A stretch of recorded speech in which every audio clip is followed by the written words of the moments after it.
Le président de la République reçoit un rapport sur la dernière élection présidentielle.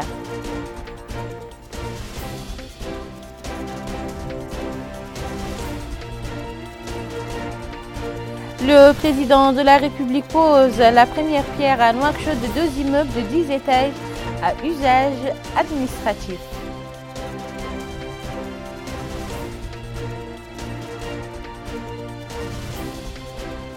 Le Premier ministre reçoit l'ambassadrice de la Suisse dans notre pays.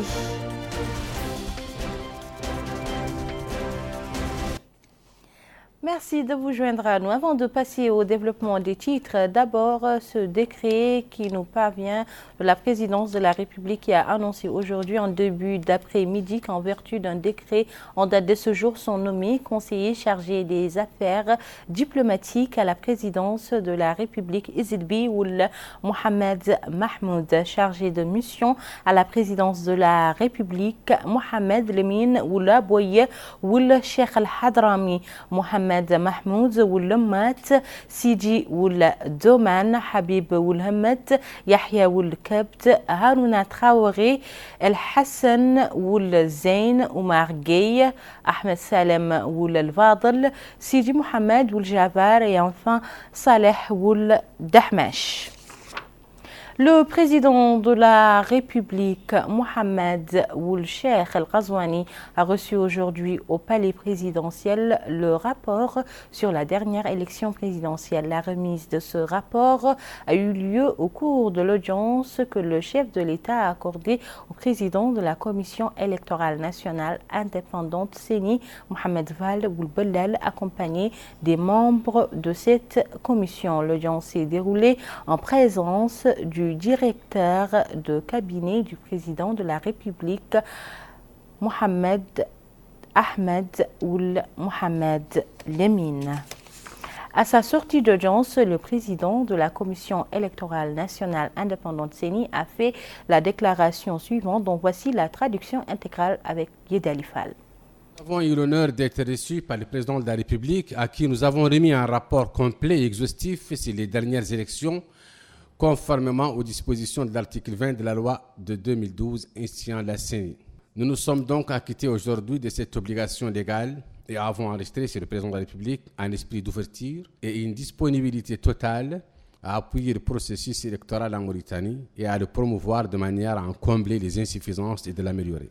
Nous le remercions vivement pour sa volonté et sa disponibilité à impulser la dynamique de promotion du système électoral national. Le rapport en question comporte l'ensemble des procédures et des actions mises en œuvre par la CENI en aval, au cours et en amont des élections, avec les détails des mesures et des décisions prises, notamment au plan administratif, financier et celui des ressources humaines. Le rapport consigne les défis, les contraintes et problèmes auxquels la CENI a été confrontée dans la gestion des opérations électorales et présente des recommandations et des propositions pour les améliorer à l'avenir.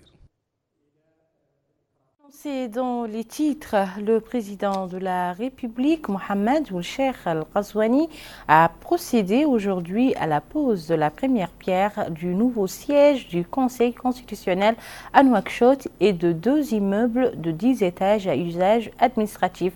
Le nouveau siège du Conseil constitutionnel est situé dans la Moukata de Savrakzena. Compte rendu Bokar Baylaba. Le Conseil constitutionnel disposera désormais d'un siège flambant neuf. D'ailleurs, c'est le président de la République, M. Mohamed Ould Cheikh El Ghazouani, qui en a procédé à la pose de la première pierre. Après avoir dévoilé la plaque, le président de la République a été édifié sur les composants du nouveau siège du Conseil constitutionnel. Érigé sur une superficie de 2400 mètres carrés, le nouveau siège disposera d'un bureau pour le président, d'autres pour les 9 membres et pour les services du secrétariat général. À cela s'ajoute une grande salle pour les activités du Conseil, ainsi que d'une mosquée et d'un parking automobile. Pour la ministre de l'Habitat, de l'Urbanisme et de l'Aménagement du Territoire, Mme Khadijatou Cheikh Bouka, la réalisation de cette infrastructure intervient dans le cadre d'une série de projets que le département va exécuter sur instruction du président de la République, M. Mohamed Ould Cheikh El Ghazouani. Elle a ajouté que ce projet vise a doté l'État à travers la mise en œuvre de bâtiments qui sied à des institutions comme le Conseil constitutionnel. Khadijatou Cheikh Bouka a annoncé qu'il sera aussi procédé à la construction d'autres immeubles institutionnels et la réhabilitation des immeubles administratifs. Autre allocution, c'est celle faite par le maire de la commune de Tavrazaina, Taleb Mahajoub, qui a réaffirmé l'importance de la mise à disposition de sièges modernes pour les institutions constitutionnelles dans le pays et la nécessité de les doter des équipements nécessaires pour leur permettre d'accomplir leur mission dans de bonnes conditions. Il a ajouté que le peuple mauritanien fonde de grands espoirs sur le programme électoral du président de la République, notamment l'amélioration des conditions de vie des citoyens et l'offre de services de base. Les travaux de la construction du siège du Conseil constitutionnel sont exécutés par le ministère de l'Habitat, de l'Urbanisme et de l'Aménagement du territoire. Ils doivent s'achever dans 12 mois. La Muqata du Ksar abritera l'un de ces nouveaux bâtiments administratifs de 10 étages. Les détails avec Mohamed Lemine Bakar. La pose de cette première pierre par le président de la République, Mohamed El Cheikh Ghazouani, marque le lancement des travaux d'un bâtiment de 10 étages dédié à l'administration. Construit sur une superficie de 12 800 m², le futur édifice public renfermera 45 salles et plus de 200 bureaux et abritera également 3 départements ministériels. Financé sur les fonds propres de l'État à hauteur de 289 millions MRU, l'exécution des travaux du futur édifice ont été confiés par le ministère de l'Habitat, de l'Urbanisme et de l'Aménagement du Territoire, la Société nationale ATTM, qui doit achever les travaux dans 2 ans conformément au cahier des charges. La construction de cet édifice de 10 étages et d'autres dont les jalons ont été également posés ce jour permettront à l'administration de disposer de conditions adéquates et propices au travail pour mieux servir les usagers. Autre pose de première pierre effectuée par le président de la République, celle qui a eu lieu à Tavrazaina. Il s'agit d'un autre immeuble de 10 étages à usage administratif. Rabia Deida. Le président de la République, M. Mohamed El Cheikh Ghazouani, arrive à cet endroit connu comme l'ancienne villa de passage au niveau de la Muqata de Tavrazaina. Et ce pour effectuer la pose de la première pierre de ce nouvel immeuble à usage administratif. Immeuble qui est composé de 10 étages, il comprendra 45 salles de conférence et 207 bureaux, sur une superficie qui s'étend à 12 800 m². Sur place, le président de la République, Mohamed El Cheikh Ghazouani, a pu recevoir des explications détaillées de la part des responsables du projet, explications qui ont englobé les spécificités techniques et les techniques architecturales qui seront utilisées pour la construction de cet immeuble de 10 étages, en plus du délai de la construction de cet édifice, délai qui s'étendra sur 24 mois. Cet immeuble est réalisé par le ministère de l'Habitat, de l'Urbanisme et de l'Aménagement du Territoire. Il est exécuté par la SNIM à travers la société ATTM. La cérémonie de pose de première pierre a eu lieu en présence du Premier ministre Smaïl Ould Boudaouli Cheikh Sidiya, de la ministre de l'Habitat, de l'Urbanisme et de l'Aménagement du Territoire et des autorités administratives de la wilaya de Nouakchott-Ouest. Le Premier ministre Ismaël Ould Boudaouli Cheikh Sidiya a reçu cet après-midi à son bureau à la primature son Excellence Marion Wetschlet, ambassadrice de la Suisse auprès de notre pays. La rencontre a porté sur les relations de coopération existant entre les deux pays et sur les voies et moyens susceptibles de les développer et de les renforcer davantage. L'audience s'est déroulée en présence de Fatimatou Dahi, directrice de cabinet du Premier ministre. Le premier vice-président de l'Assemblée nationale, Bouedjel Ould Houmeid, a eu des entretiens aujourd'hui avec la chargée d'affaires de l'ambassade de la République fédérale d'Allemagne, centré sur la coopération bilatérale entre nos deux pays amis et les moyens permettant de les renforcer et de les développer, notamment dans le domaine parlementaire. Il a été question en particulier des dispositions à prendre au sujet de la visite qu'une délégation allemande du Bundestag entend entreprendre en Mauritanie le 30 septembre courant et la fixation des principales étapes de cette visite. L'entrevue s'est déroulée en présence du directeur de cabinet de l'Assemblée nationale, Mohamed Yahya Ould Mohamed Yali. En prélude à l'ouverture de l'année scolaire 2019-2020, le ministre de l'Enseignement secondaire et de la formation technique et professionnelle a effectué aujourd'hui une série de visites au niveau de certains établissements scolaires de la capitale en cours de construction. Rabia Deda. Avec l'approche de l'ouverture de l'année scolaire 2019-2020, les travaux sont en cours au niveau du collège de Riyad numéro 9 et du lycée de Sepra numéro 1. Et ce, dans le cadre du projet lancé par le gouvernement cette année et exécuté par l'agence nationale Tadamoun. Ce projet englobe la construction de plusieurs établissements scolaires dans les 3 wilayas de Nouakchott. Afin de s'enquérir de l'état d'avancement des travaux, le ministre de l'Enseignement secondaire et de la formation technique et professionnelle, Mohamed Melhainin Ouilayi, a effectué une visite au niveau de ces infrastructures scolaires en compagnie du directeur général de l'agence nationale Tadamoun, Maître Hamdi Ould Mahjoub. La première étape de cette visite, le collège de Riyad numéro 9, qui est composé de 16 salles de classe. Les travaux de cette infrastructure prendront fin le mois de novembre à venir. Deuxième étape de cette visite, le lycée de Sepra numéro 1, qui est composé de 24 salles de classe où les travaux ont atteint 30%. Le respect des cahiers des charges et des normes internationales en vigueur a pris également une place importante de cette visite ministérielle. Notre visite, celle effectuée aujourd'hui par le ministre de l'Emploi, de la Jeunesse et des Sports au siège de la Fédération mauritanienne de football. Abdullah Damaba nous en dit plus. Le siège de la FFRIM, Fédération mauritanienne de football, a ouvert ses portes au ministre de l'Emploi, de la Jeunesse et des Sports, Taleb Ould Sid Ahmed. Au cours de ce déplacement, le ministre s'est rendu au niveau des différentes directions des compartiments de la FFRIM, au niveau des locaux de la Fédération mauritanienne de football.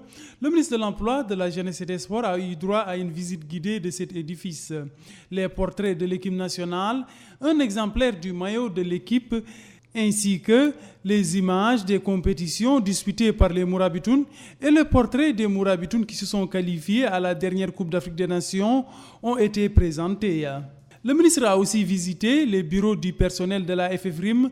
Il s'est dans ce cadre enquis du travail abattu par les employés de cette structure. L'Académie de la FFRIM a aussi constitué une étape de ce déplacement du ministre de l'Emploi, de la Jeunesse et des Sports. Sur les lieux, il s'est enquis des conditions et des facilités offertes aux pensionnaires de cette académie. Le studio de la télévision de la Fédération et l'enceinte de la pelouse du stade Cheikh Ould Bouidia sont aussi partie intégrante de cette visite. Des informations lui ont été fournies par rapport au fonctionnement de cette structure. En plus, il a pu s'informer des mesures prises dans le cadre de la préparation des dernières expéditions des Mourabitoun, que ce soit pour le Chan et la Coupe d'Afrique des Nations. Taleb Ould Sid Ahmed a enfin tenu une réunion avec les différents responsables de la FFRIM. Elle a été une opportunité pour ces derniers d'exposer les différents problèmes auxquels ils sont confrontés. Le ministre de l'Emploi, de la Jeunesse et des Sports a enfin déclaré que le sport de manière générale et le football en particulier constitue une priorité pour le gouvernement qui compte, dit-il, continuer sur la voie du succès comme cela a été mis en avant dans le cadre de la déclaration de politique générale du Premier ministre. Il a par ailleurs affirmé que le sport est très important pour la cohésion sociale du pays et la consolidation de l'unité nationale. Il a enfin félicité les dirigeants de cette fédération pour les réalisations tant sur le plan sportif que des infrastructures. Le football mauritanien, ce n'est pas que les Mourabitoun, c'est un ensemble d'acteurs, c'est des dizaines d'hommes et de femmes qui travaillent jour et nuit pour rendre ce football praticable. On organise des compétitions régulières à tous les niveaux, on travaille la formation, on travaille les infrastructures, etc. Et c'est tout ça qui a abouti à une équipe nationale solide, Inch'Allah.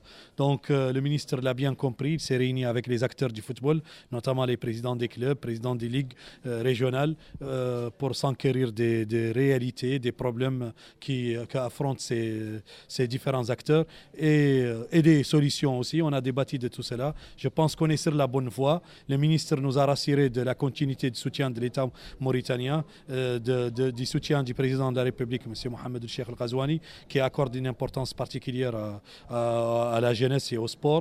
Cette visite a aussi permis au ministre de l'Emploi, de la Jeunesse et des Sports de se rendre compte des problèmes de cette fédération à l'image de celles effectuées récemment au niveau d'autres fédérations sportives. Les pouvoirs publics ne baissent pas leur lutte contre les produits alimentaires et pharmaceutiques périmés. Une action bien appréciée par les citoyens, comme le constate notre reporter sur le terrain, Bokar Baylaba. Une lutte sans merci contre les produits alimentaires et pharmaceutiques périmés est désormais engagée par les pouvoirs publics. Ces produits représentent bien entendu un réel danger pour la santé publique. Désormais, aucun produit périmé ne pourra passer dans les mailles du filet. Les pouvoirs publics veillent au grain. Pour les citoyens, les pouvoirs publics ne doivent pas ménager leurs efforts pour venir à bout de ce phénomène. C'est une très bonne initiative parce que le fait que l'État prenne conscience un peu de ce qu'on appelle denrées alimentaires où par exemple leur date est expirée, c'est une très bonne chose parce qu'on sait que le fait d'utiliser des aliments qui ont dépassé un peu la durée, ça c'est très dangereux pour la santé des citoyens mauritaniens. Donc nous, en tant que citoyens mauritaniens, nous sommes contre le fait que quand les commerçants vendent par exemple des denrées alimentaires qui ont expiré ou la date n'est plus valable. Ça a des conséquences négatives vers la santé du citoyen. Donc nous, en tant que citoyens, on est contre. La contribution médiatique dans la lutte contre le phénomène de produits périmés a été aussi saluée à sa juste valeur. On remercie un peu le gouvernement de cette initiative parce que le fait aussi de venir voir le citoyen mauritanien auprès du goudron pour exprimer un peu son besoin sur ce genre d'effet, je pense que c'est très important. Nous encourageons surtout le président de la République sur cette initiative. Sans oublier aussi la télévision mauritanienne, parce qu'elle joue un rôle important.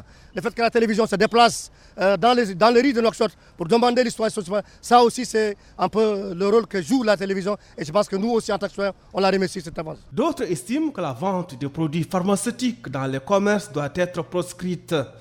En d'autres termes, les médicaments périmés, avariés ou détériorés ne doivent pas être détenus en dehors du circuit pharmaceutique.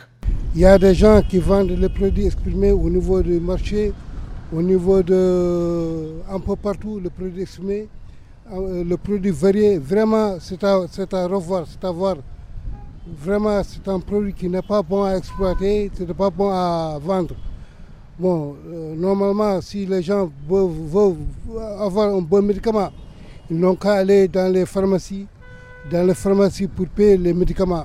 Mais payer les médicaments dans les rues ou dans les marchés ou bien un peu partout, ou bien les gens ambulants, vraiment c'est pas du tout rentable. Le ministère de la Santé doit tenir compte de ça, doit beaucoup veiller à ça. D'autres citoyens que nous avions interrogés saluent l'initiative des pouvoirs publics d'engager une lutte permanente contre ce phénomène. Cependant, ils estiment que chacun doit redoubler de vigilance concernant les dates de péremption des produits alimentaires sur le marché et les médicaments dans les pharmacies. Pour eux, la population ne doit plus être exposée aux risques sanitaires causés par ce phénomène qu'est la vente de produits alimentaires et pharmaceutiques périmés.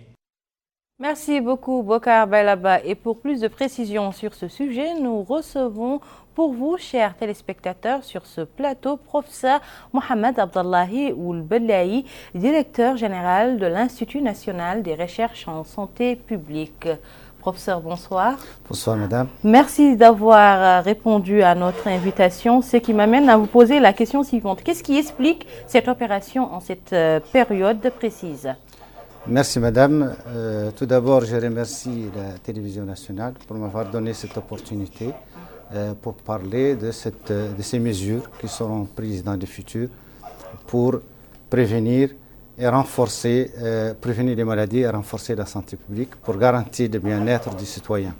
Ces mesures vont viser la vente, la production des produits alimentaires, le transport des produits alimentaires. Toute personne, ou toute personne morale ou physique qui voudrait se lancer ou qui est dans la vente des produits alimentaires doit avoir une autorisation qui est gratuite, elle n'est pas payante, elle est gratuite. Cette autorisation va être délivrée avec un cahier de charges pour l'activité qu'il fait. Ces cahiers de charges vont préciser les conditions d'hygiène, les conditions de vente de ces produits, garantissant la santé du citoyen. Ça concerne les établissements de transformation de denrées alimentaires, animales ou végétales, les unités de volaille, les boucheries, les restaurants, les usines de lait, les usines aliments, les bétails, les usines de riz. Ce n'est pas pour décourager l'activité économique privée, mais l'État est là aussi pour garantir la sécurité, la santé du consommateur. Donc, c'est en même temps pour que ces usines aient les conditions de santé pour vendre leurs produits dans des normes et des conditions comme tous les pays du monde. Et cela pourrait avoir des reflets économiques et des retombées économiques pour les pays dans le cadre du tourisme. Dans le cadre de prévention des maladies, si on prévient certaines maladies, on dépensera moins dans des maladies très graves. Donc, ces mesures ne sont pas du tout pour faire obstacle, mais nous sommes un État moderne qui doit respecter les normes internationales. Et donc, toute personne qui veut doit avoir un cahier de charges. Donc, ce cahier de charges, cette autorisation, donc on va savoir qui fait quoi, la personne qui vend le lait, la personne qui vend la viande. Et ces cahiers de charges vont nous permettre, après, de faire les inspections qu'il faut. Donc, vous vendez le lait, voilà votre cahier de charges, votre autorisation. Nous venons voir si vous appliquez ou non. Donc, il y a une loi, le Code d'hygiène, d'autres lois, mais qui nécessitent des décrets d'application. Ces décrets d'application vont être pris, donc les mesures vont être prises. Et pour plus d'informations, il y aura, pour les citoyens, là où il faut s'informer. Ça débutera à partir du 1er janvier 2019. Donc le gouvernement donne cette période pour les promoteurs de se mettre dans les normes. Ça concerne les aliments produits localement, à partir du lait. Pour les aliments qui sont importés, chaque individu ou chaque société qui importe des aliments doit déclarer à l'avance les aliments qu'il importe. Donc ça sous-entend l'origine, la composition, et les dates de péremption. Et comme cela, le pays va savoir toutes les denrées alimentaires, leur origine, d'où elles proviennent, et elles peuvent contrôler, et peuvent retirer des lots au cas où il y a un problème. Par exemple, si un pays du monde découvre que dans un lot, il y a un problème de santé, il peut le communiquer. Si nous avons ces informations, nous, en Mauritanie, nous pourrons retirer le lot concerné. Donc, nous voulons être un État moderne en respectant les normes. Nous avons des engagements internationaux dans le cadre du règlement sanitaire international, dans le cadre des conventions avec les pays, et nous avons des engagements aussi vis-à-vis de nos citoyens et des consommateurs. Il reste aussi des mesures qui seront prises au contrôle des frontières. Donc tout aliment qui rentre sera contrôlé au niveau des frontières pour savoir l'origine, la composition, etc. Donc ces mesures sanitaires sont appliquées par tout le monde et ils seront appliquées aussi aux personnes qui manipulent ces produits. Les bouchers, quel est leur état de santé? Est-ce qu'ils peuvent transmettre par leur activité des maladies? Ça, c'est des normes que tout le monde... Les restaurateurs, les vendeurs de lait, et ce n'est pas n'importe qui peut venir dire « moi, je vais vendre le lait ». Il faut que vous déclarez, que vous ayez une autorisation qui est gratuite. Donc, on ne met pas d'impôts pour payer pour avoir cette autorisation. Elle est gratuite, mais vous avez votre cahier de charges. Je vais les conditionnements de mon lait là, comment je vais le préparer, comment je vais le conserver. Si une partie qui dépasse le délai, je ne l'ai pas vendu, qu'est-ce que j'en fais? Et les autorités vont venir contrôler, est-ce que vous respectez ces cahiers de charges ou non? C'est ça. Donc, ce n'est pas quelque chose qu'on invente, on n'invente pas la roue, mais on applique les lois, les normes internationales. Voilà. Et à quoi doivent s'attendre tous ceux qui vont à l'encontre des mesures préconisées par les pouvoirs publics? Il sera, la loi va mettre en place quelles sont les sanctions en fonction du degré.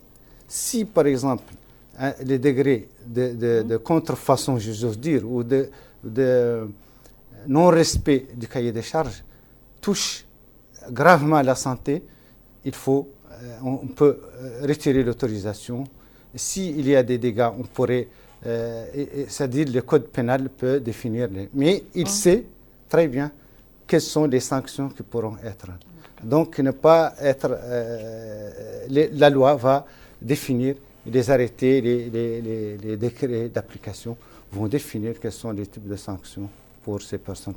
Et quelles sont les mesures qui peuvent mettre un terme définitif à ce genre de pratique? C'est ces mesures que je viens de dire. Il faut que sache qu'est-ce que nous avons sur notre marché, qu'est-ce que nous importons, d'où ça vient, quelle est sa composition. Si par exemple vous avez du lait en poudre, tel lait en poudre, il y a un certificat de l'usine qui l'a fait, avec sa composition, avec la source, avec la norme avec laquelle ils sont appliqués, et qui dit que cette fabrication a été faite dans les normes ISO de tel ou tel ISO en fonction de...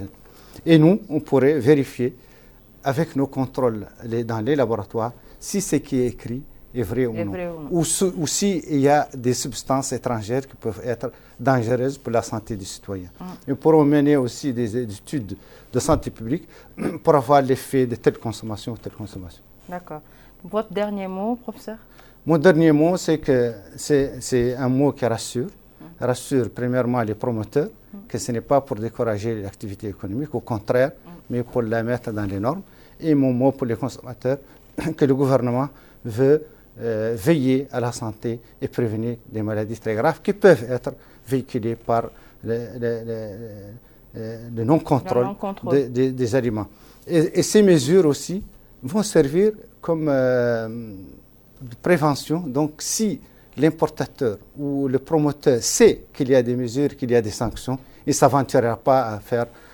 J'espère en tout cas que l'accent sera mis sur les sanctions pour les promoteurs. En général, ils importent beaucoup et ça se répercute sur les consommateurs. Pas tous les importateurs. Les importateurs qui font la contrefaçon. Mais les bons importateurs, justement, ils trouveront leur compte. Là, on parle de contrefaçon. Voilà. Merci beaucoup, professeur Mohamed Abdallahi Oulbellahi, d'avoir répondu à notre question. Je vous rappelle que c'est le directeur général de l'Institut national des recherches en santé publique. La suite de ce journal, nous vous laissons découvrir à présent les dernières quantités de pluie enregistrées au niveau de certaines de nos localités au cours de ces dernières 24 heures.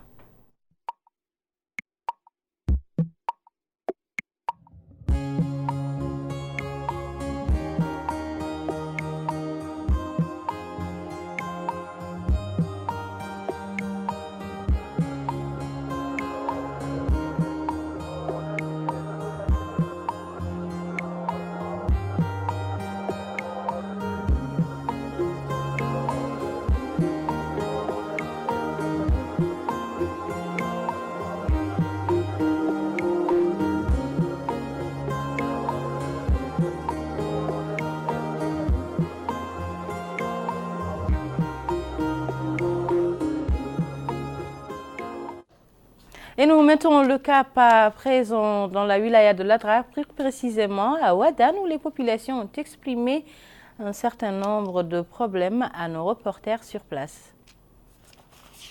Les villes anciennes connaissent un regain d'attention ces dernières années. Il n'en demeure pas moins que nous avons besoin de plus d'infrastructures de base, d'établissements scolaires modernes, de réseaux d'adduction d'eau, de routes et d'appui aux agriculteurs et éleveurs. Celui-ci déclare que la priorité est la disponibilisation de professeurs. Ouadane est un pôle culturel connu, dit-il. Nous avons besoin d'une mahadra pilote qui engloberait tous les enseignements. Il y a également urgence à réhabiliter les habitations qui se dégradent. Cette femme dénonce l'insuffisance de moyens au niveau de la santé. Elle demande au gouvernement de former des sages-femmes, car il n'y en a qu'une seule pour toute la ville, dit-elle. Cet agriculteur souligne la pénurie en eau depuis 2 ans, en plus des problèmes liés à l'écoulement des produits qui trop souvent périment sur place de ce fait. Nous avons besoin d'eau, confirme celui-ci, et voudrions la construction de digues afin de retenir les eaux de pluie. Il y a, déclare celui-ci, de grosses lacunes en ce qui concerne l'enseignement, dont le manque de professeurs qui ont chacun en charge 3 à 4 classes. L'eau ici est salée. Nous avons besoin d'eau potable. Total effectue un sondage qui fonctionne à l'énergie solaire, mais il est souvent non opérationnel. Seules quelques familles en bénéficient réellement. Du fait de la dureté de la route, les prix, dit-il, des produits sont élevés, mais il y a des boutiques ML qui permettent de pallier quelque peu à cette situation. Le poisson est également en vente à Ouadane. Le problème majeur, souligne ce citoyen, est l'enclavement. La route d'Atara à Ouadane n'est pas bonne, dit-il, ce qui nous posera toujours des problèmes au niveau de la santé et de l'agriculture. La route devrait être goudronnée afin que l'on puisse écouler nos produits maraîchers à Atara. Depuis 1990 à ce jour, nous n'avons pas de caddie à Ouadane. Il y a toujours des problèmes administratifs à régler. Et les populations sont obligées de dépenser 10 000 ouguiya de l'ancienne monnaie pour aller à Attar régler leurs problèmes de paperasserie et d'y passer une dizaine de jours. Pendant ce laps de temps, toutes les activités quotidiennes à Ouadane sont suspendues. Les activités des partis politiques à présent dans ce journal, le président du parti de l'Union des forces du progrès, Dr Mohamed Ould-Mouloud, a animé ce matin au siège de son parti une conférence de presse au cours de laquelle il est largement revenu sur la rencontre qu'il a réunie hier avec le président de la République, Mohamed Ould Cheikh Al Ghazouani. Mohamed Ould-Mouloud a déclaré que la rencontre fut l'occasion de discuter avec le président de la République des questions de l'heure. Il a loué l'esprit d'ouverture qui a marqué cette rencontre.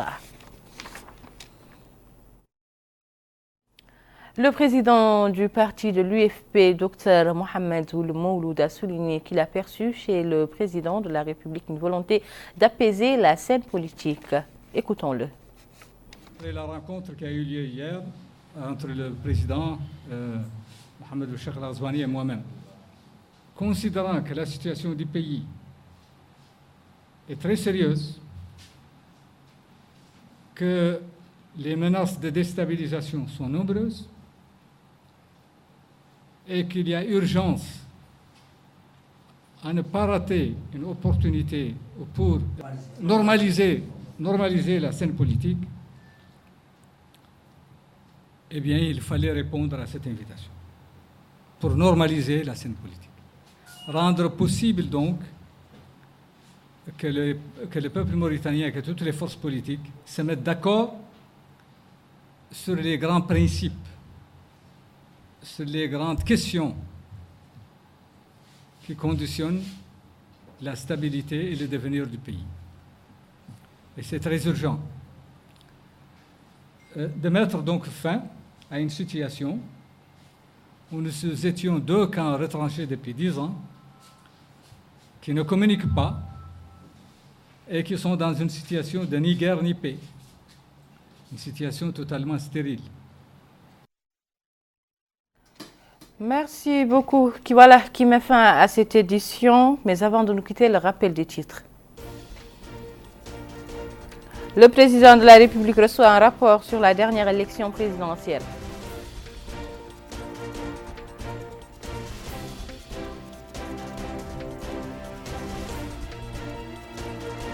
Le président de la République pose la première pierre à Nouakchott de 2 immeubles de 10 étages à usage administratif.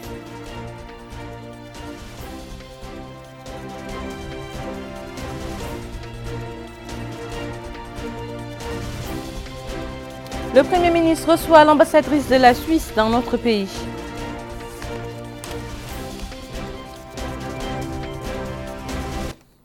Où que vous soyez, c'était un réel plaisir pour moi de partager avec vous ces moments d'information. Demain soir, vous retrouverez, cher Saadbou. Quant à moi, je vous donne rendez-vous dimanche, Inch'Allah.